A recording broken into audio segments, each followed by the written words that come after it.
اور اللہ نے تمہارے لیے اپنی پیدا کردہ چیزوں سے سائے بنائے اور پہاڑوں میں تمہارے لیے پناہ گاہیں بنائیں اور تمہارے لیے ایسی پوشاکیں بنائی جو تمہیں گرمی سے بچائیں اور ایسی پوشاکیں جو تمہیں جنگ سے بچائیں۔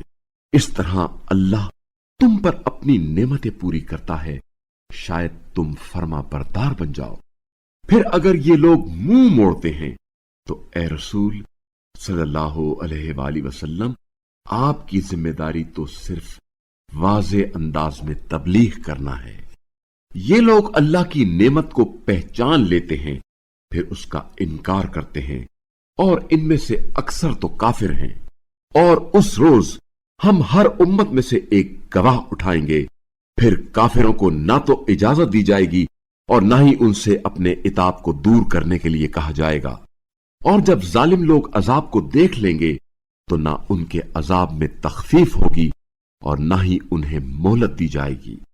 اور جنہوں نے شرک کیا ہے، جب وہ اپنے ٹھہرائے ہوئے شریکوں کو دیکھیں گے تو کہیں گے، اے ہمارے پروردگار، یہ ہمارے وہی شریک ہیں جنہیں ہم تیرے بجائے پکارتے تھے۔ تو وہ شرکا اس بات کو مسترد کر دیں گے اور کہیں گے، بے شک تم جھوٹے ہو۔ اور اس دن وہ اللہ کے آگے سر تسلیم خم کر دیں گے اور ان کی افطرا پردازیاں ناپید ہو جائیں گی۔ جنہوں نے کفر کیا اور لوگوں کو راہ خدا سے روکا، ان کے لیے ہم عذاب پر عذاب کا اضافہ کریں گے، اس فساد کے عوض جو یہ پھیلاتے رہے۔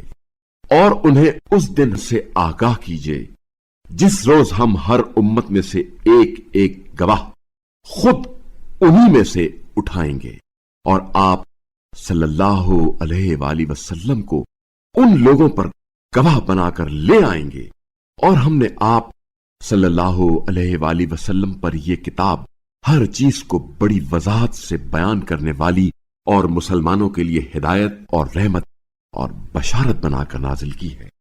یقیناً اللہ عدل اور احسان اور قرابت داروں کو ان کا حق دینے کا حکم دیتا ہے، اور بے حیائی اور برائی اور زیادتی سے منع کرتا ہے۔ وہ تمہیں نصیحت کرتا ہے، شاید تم نصیحت قبول کرو۔